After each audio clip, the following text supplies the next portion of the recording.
Hey divers, welcome to beautiful Palm Beach, Florida. We're here with Narcosis Dive Charters and we're going to be checking out a dive site today called the Zion Train.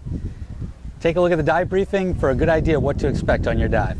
Alright guys, the name of this next dive site we'll be diving is called the Zion Train. It's a series of 3 different wrecks starting with the Zion Train. Second one we have is called the Miss Jenny. Then the third wreck that we have on the map here is called Esso Bonaire. But you look at the topographical map here, it shows you exactly where we are on top of these wrecks. This is to the north, this is to the south, this is east offshore, this is west inshore, okay? Your max depth here is going to be about 90 feet in the sand. At the top of most of these wrecks, you're looking at about 75 feet, okay? I will be your dive guide. My name is Chris. We're going to have to be doing a negative entry on this one. So that means all the air out of your BC. I'll be the first one in the water. Just one after another, follow me in line down to the sand. We'll take a north heading and go straight north with the current and come into our first wreck, which is called the Zion Train. It's an old tugboat. It's kind of flipped over on its side. There's a little rubble off to the east offshore of it as well. During this time of year, we have the Goliath Grouper spawning in September and August of the full moons. So you can expect to see tons of Goliath Groupers on this dive. So when you get into this wreck, if the current's not strong, you can get down in the sand. You don't want to swim at the groupers because you will scare them away, okay? But get down in the sand, enjoy the groupers. If the current is strong, you're going to have to get behind the wreck as to shield yourself from that fast current, okay? We'll spend about 10-15 minutes there. Once we're ready to go, I'll bang on my tank, give everyone a couple minutes to gather around me.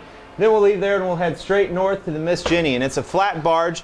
There's usually not too much going on there, so we'll just kind of drift past that. After the Miss Jenny, we'll leave there and swim slightly northwest, and we'll come into the Esso Bonaire. It's a big tanker ship. It has little cargo holds you can swim into. It's a very big wreck. It's hard to miss. This is where you see most of the Goliath Groupers at, the bait balls. Very pretty shipwreck. It has a big fly bridge you can go swim through, and it's a lot of fun. So we'll spend the rest of our dive there. And no longer than 1 hour on the bottom, guys. Don't try to do an hour if your dive tables or your air consumption won't allow you to. We want you on the surface with no less than 500 psi in your tank as well. So dive your plan your dive, leave the bottom accordingly, use around 800 psi. Make your way up to the top nice and slow where you're going to do that safety stop, 15 to 20 feet for 3 minutes. Make sure the coast is clear before you come up to the surface. When you get there, get some air in your BC and deploy that safety sausage. Let the boat know you're okay and we'll come and pick you up. Very important on this wreck, guys, if you did miss the wreck and you drifted over it due to not being able to clear your ears or you just got separated from the group, do not spend your whole dive out in the sand just swimming in whatever direction. It's going to be a long time before we pick you up as we're hooked off onto that wreck and you can just get swept away with the current. So if you can't find the wrecks, please come back up. We'll pick you back up and re-drop you with the rest of the group as many times as we need to make sure you guys have a good time. So there's no more questions, guys. Get all geared up and we'll get in about 10 minutes.